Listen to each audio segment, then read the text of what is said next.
मस्तराम पांडेय का कहना है कि मित्रों के आग्रह से उस दिन सुबह भंग पीने के आदी न होते हुए भी उन्होंने भंग बनाई और मित्रों का कहना है कि सुबह उठते ही पांडेय जी परीक्षा समाप्त हो जाने की प्रसन्नता में हम लोगों को भंग पीने के लिए आमंत्रित करके सिल लौढ़े पर जुट पड़े। पांडेय जी का कहना है कि उनके मित्रों ने काफी भांग पी और उनके लिए सिर्फ 2 लौटे भांग बची थी और मित्रों का कहना है कि पांडेय जी ने पहले 2 लौटे भांग जमा ली, फिर इसके बाद बची हुई लौटे भर भांग को चुल्लुओं की नाप से हम लोगों में प्रसाद रूप में वितरित किया। पांडेय जी की बात पर अविश्वास करने का कोई कारण नहीं दिखलाई देता, पर उनके मित्रों की बात पर भी अविश्वास नहीं किया जा सकता। इतना तय है कि पांडेय मस्तराम ने उस दिन सुबह 9 बजे भांग पी पूरे 2 लौटे और इसके बाद 1 सप्ताह तक उन्होंने उस भांग का आनंद उठाया। पता नहीं किस प्रकार अपने पुत्र के जन्मकाल के समय ही पांडेय जी के पिता को अपने पुत्र के गुण मालूम हो गए थे, क्योंकि ज्योतिषी वे थे नहीं और फिजियोनॉमी साइंस का अध्ययन करने का उन्हें कभी मौका न मिला था, पर उन्होंने अपने पुत्र का नाम 16 आने उसके गुणानुसार रखा था। पांडेय मस्तराम को जानने वाले यह दावे के साथ कह सकते हैं। लंबे चौड़े गोल मटोल और गोरे चिट्टे जवान थे, हंसते थे तो बोर्डिंग की छत हिल उठती थी। दीन दुनिया की उन्हें फिक्र न थी, पढ़ने लिखने में उनका मन न लगता था। खाना, सोना और जब इनसे फुर्सत मिले तब गप लड़ाना, बस यही उनका काम था। हाँ, तो उस दिन पांडेय मस्तराम ने सुबह 9 बजे भांग पी, 10 बजे स्नान किया और 11 बजे भोजन पर बैठे। एक दिन पहले परीक्षा समाप्त हुई थी, पर उस दिन पर्चा खराब हो जाने के कारण परीक्षा समाप्त होने वाली निश्चिंतता का आनंद वह न ले सके थे। खाना खाकर 11 बजे सुबह सोए थे और उठे थे शाम को 6 बजे। इसके बाद खाना खाकर फिर सो गए और दूसरे दिन सुबह 4 बजे उनकी आंख खुली। उस समय तक उनका दुख दूर हो गया था, क्योंकि पहला काम जो उन्होंने किया था वह था प्रभाती की अलाप भरना। दुहक के समय कोई गाना नहीं गा सकता, यह मैं अच्छी तरह जानता हूं।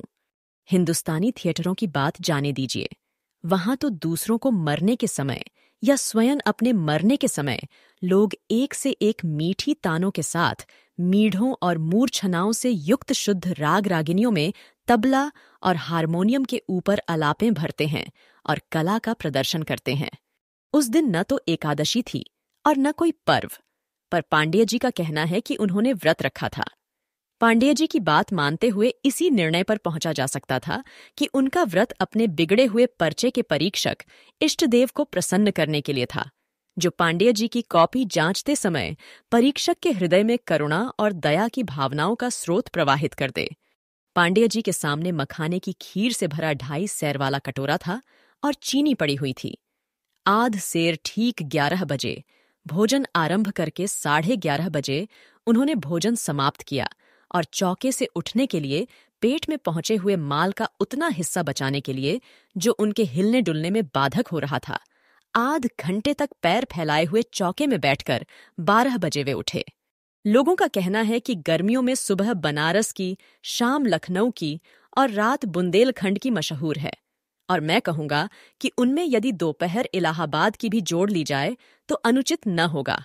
लू के झोंके और 112 डिग्री का टेम्परेचर, पर महीना था अप्रैल का, गर्मी की शुरुआत भर थी।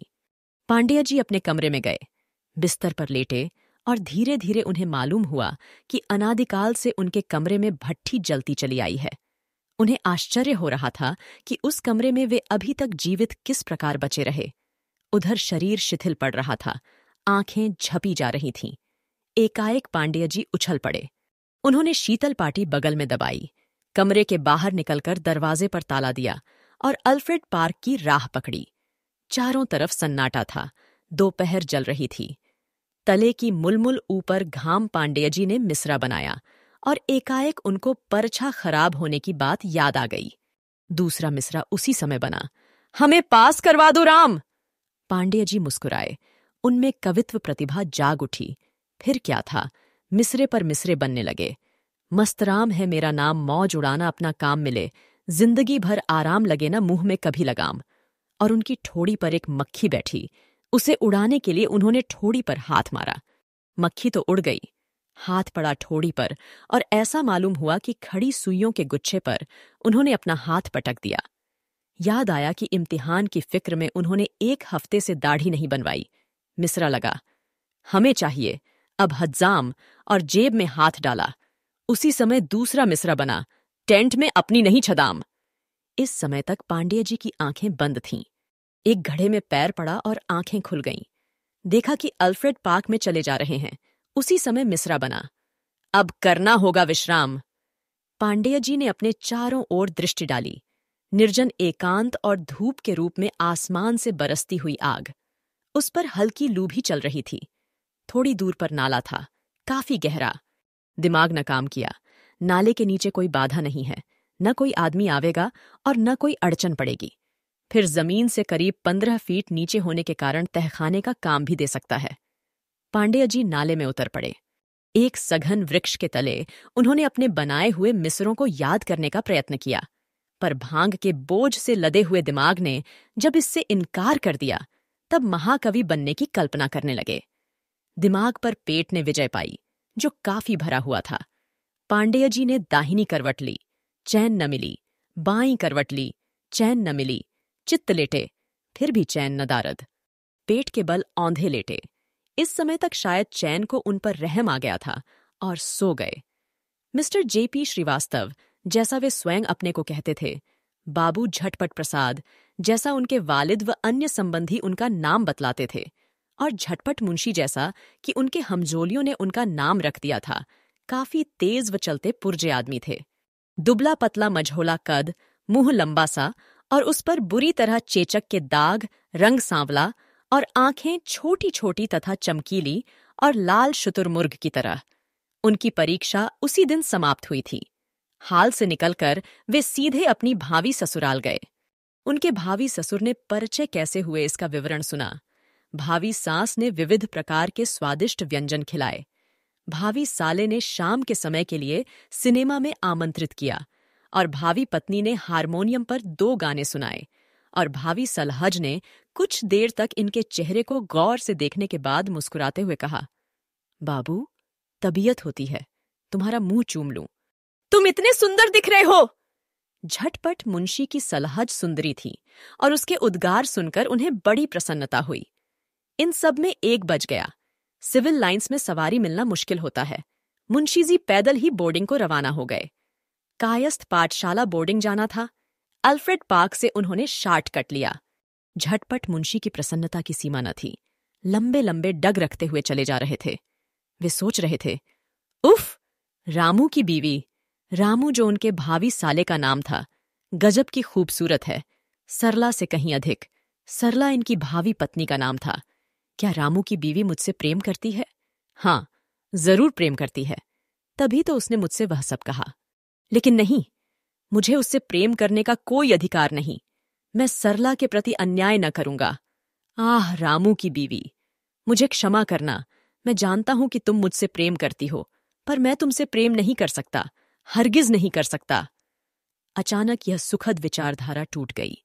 जिस नाले के बगल से वे जा रहे थे, उसके नीचे झटपट मुंशी की नजर गई। वे चौंक उठे। उनका मुख सफेद हो गया और सारा शरीर कांपने लगा। इस एकांत में अल्फ्रेड पार्क के नाले में इस आदमी मरा हुआ पड़ा था। चारों ओर निर्जन एकांत। कोई फकीर न था, अच्छे कपड़े पहने हुए कोई सुशिक्षित व्यक्ति, संभवतः कोई विद्यार्थी। अरे हाँ, उन्होंने कई बार सुना था कि फेल हो जाने पर कोई कोई व्यक्ति आत्महत्या कर लेते हैं। आजकल परीक्षाएं हो रही हैं, इसने आत्महत्या की होगी, पर अभी परीक्षा फल निकला नहीं। आत्महत्या करने के ये दिन तो नहीं। बहुत संभव है किसी ने इसे मारकर डाल दिया हो। झटपट मुंशी ने यह सब एक सांस में सोच डाला। यह तय था कि उसकी इत्तिला थाने में देनी चाहिए। कर्नलगंज थाना बोर्डिंग के रास्ते में पड़ता था। वे चल दिए। थाने पहुंचकर उन्होंने दारोगा गिरफ्तार अली के पास इत्तिला भिजवाई। दारोगा गिरफ्तार अली खस की टट्टियों से सुवासित कमरे में लेटे हुए अपनी तोंद पर हाथ फेर रहे थे। सिपाही से खबर सुनते ही वे मरने वाले को और मरने वाले की इत्तिला देने वाले को कोसते हुए बाहर निकले। आजाद की मृत्यु के बाद से दारोगा गिरफ्तार अली के दिमाग में क्रांतिकारी बुरी तरह से घुस गए थे। मृत मनुष्य की हुलिया सुनते ही उन्होंने गंभीरतापूर्वक सिर हिलाते हुए कहा, जरूर कोई क्रांतिकारी होगा। थाने से 12 सिपाही छांटे गए। झटपट मुंशी के साथ पुलिस फोर्स ने अल्फ्रेड पार्क की ओर मार्च किया। नाले के पास पहुंचकर झटपट मुंशी ने इशारा करते हुए कहा, देखिए, लाश वहां पड़ी है। दारोगा जी रुक गए और उनके रुकते ही सिपाही भी रुक गए। दारोगा जी झटपट मुंशी के साथ आगे बढ़े। ठीक उस जगह पहुंचकर जिसके नीचे पांडेय जी विश्राम कर रहे थे, दारोगा जी रुके।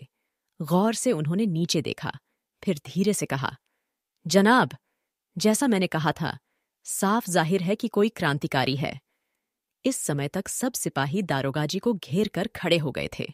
एक ने मुस्कुराते हुए कहा, हुजूर, मालूम होता है कि यह यहीं का कोई तालिब इल्म है जिसने खुदकुशी कर ली है।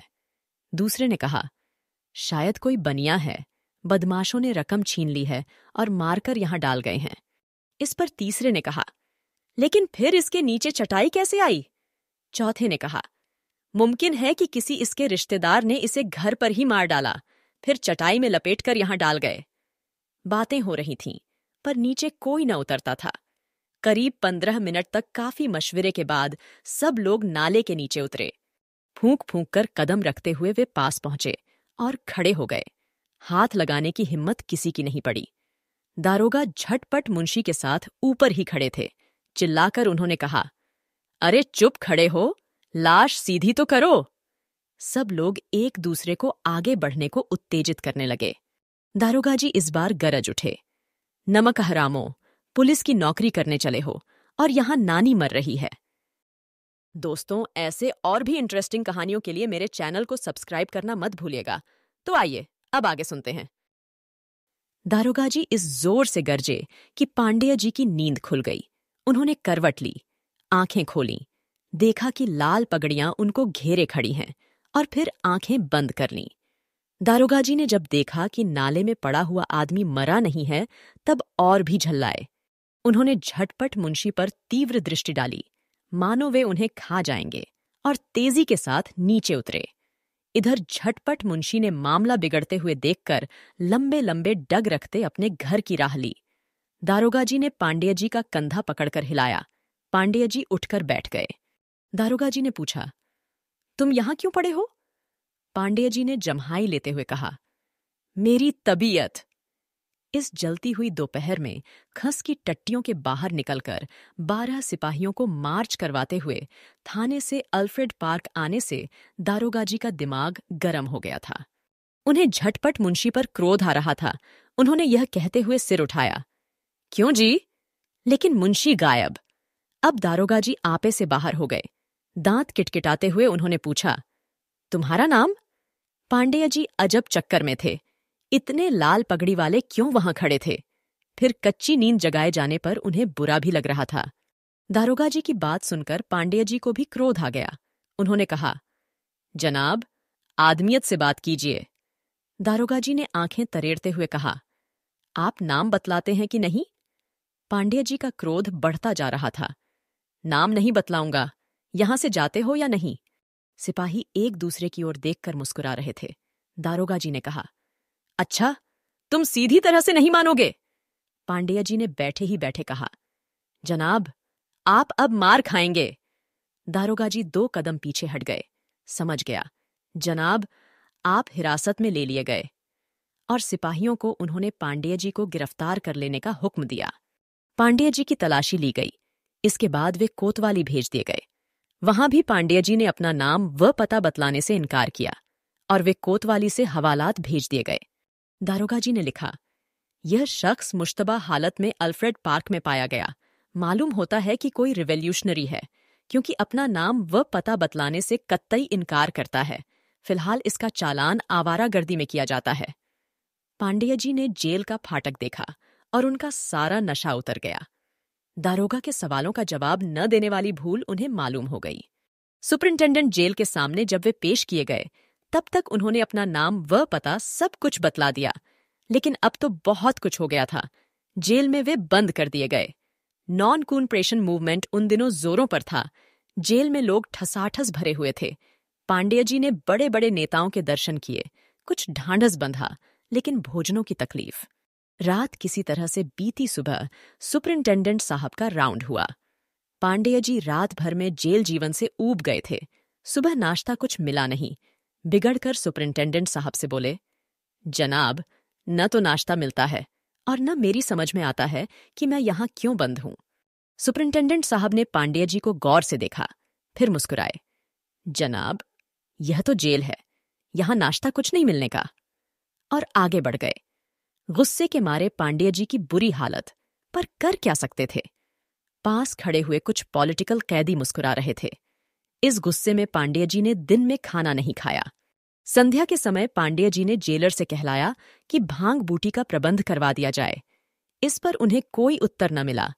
जेल में एक सज्जन अनशन कर रहे थे। उनकी मांगें पूरी हो गई थीं और उस दिन सुबह उन्होंने अनशन तोड़ा था। रात के समय यह इत्तिला पांडेय जी को भी मिली और अब पांडेय जी ने भी अनशन की ठानी। रात के समय फिर पांडेय जी ने भोजन न किया। उन्होंने घोषित कर दिया कि जब तक उनकी मांगें पूरी न की जाएंगी तब तक वे अनशन करेंगे। उनकी मांगें दरियाफ्त की गईं। उन्होंने कहा, सुबह दूध, जलेबी का नाश्ता, दोपहर को भोजन के साथ आध पाव घी, संध्या के समय भांग और रात के समय पूड़ी तथा मलाई। यह मानी हुई बात थी कि पांडेय जी की मांगें स्वीकार नहीं की गईं। रात भर नींद न आई भूख के मारे आंतें कुलबुला रही थीं, पर 2-3 राजनीतिक कैदी भी उनके साथ थे। उन्होंने पांडेय जी का उत्साह बढ़ाया। एक ने कहा, देखो, कायरता न करना, अपना अधिकार क्यों छोड़ रहे हो? तुम पर अभी कोई मुकदमा नहीं चला। व्यर्थ ही लोग तुम्हें पकड़ लाए। जब तक तुम पर जुर्म न साबित हो जाए, तुम्हें कष्ट देने का गवर्नमेंट को कोई अधिकार नहीं है। 2-1 दिन का कष्ट है, सहन करो। कष्ट सहन करने के लिए तो मनुष्य का जन्म ही हुआ है। आदि आदि। दूसरे दिन बुरे हाल थे। आंखों तले अंधेरा छाया था, पर दूसरा दिन भी पांडेय जी ने काट दिया। तीसरे दिन सुपरिंटेंडेंट जेल के सामने पांडेय जी का मामला पेश हुआ। उनकी मांगें बतलाई गई और यह भी बतलाया गया कि 2 दिन से उन्होंने कोई भोजन नहीं किया। सुपरिंटेंडेंट ने सिर हिलाते हुए ऑन ऑर्डर दिया, फोर्स फीडिंग हो, और साथ ही उन्होंने कह दिया, देखो, ज्यादा सख्ती से काम न लेना आसामी कोई गहरा नहीं है, जल्दी ही काबू में आ जाएगा। दोपहर के समय मेडिकल ऑफिसर के साथ 3 आदमी पांडेय जी की सेवा में उपस्थित हुए। दूध और दूध पिलाने वाली नली पांडेय जी ने पूछा, तुम लोग क्यों आए हो? आपको जबरदस्ती दूध पिलाने, मेडिकल ऑफिसर ने उत्तर दिया। पांडेय जी हिचकिचाए। तबीयत हो रही थी कि कह दें, जबरदस्ती क्यों, लाओ मैं खुद ही पी लूं। यहां तो मारे भूख के वैसे ही जान निकली जा रही है। पर उनकी दृष्टि अपने साथियों पर पड़ गई। उन्हें ऐसा मालूम हुआ कि मानो उनके साथियों की आंखें कह रही हैं, साहस करो, मनुष्य को निर्बल नहीं होना चाहिए। और पांडेय जी ने दबी जबान उत्तर दिया, नहीं, मैं दूध नहीं पीऊंगा। 2 आदमियों ने पांडेय जी के हाथ पकड़े और एक ने पैर। पांडेय जी लिटा दिए गए। नली पांडेय जी के मुंह में डाल दी गई और पांडेय जी दूध पी गए। इसके बाद सब लोग चले गए। अब सुबह शाम पांडेय जी को दूध मिलने लगा। मेडिकल ऑफिसर के आते ही पांडेय जी स्वयं लेट जाते थे और चिल्लाने लगते थे कि मैं खाना नहीं खाऊंगा, कभी नहीं खाऊंगा, और उसके बाद दूध पी जाते थे। 5वें दिन पांडेय जी को दोपहर में बड़ी भूख लगी। वे बाहर निकले और चिल्लाने लगे, मैं खाना नहीं खाऊंगा, कभी नहीं खाऊंगा। बात वार्डरों के कानों तक पहुंची।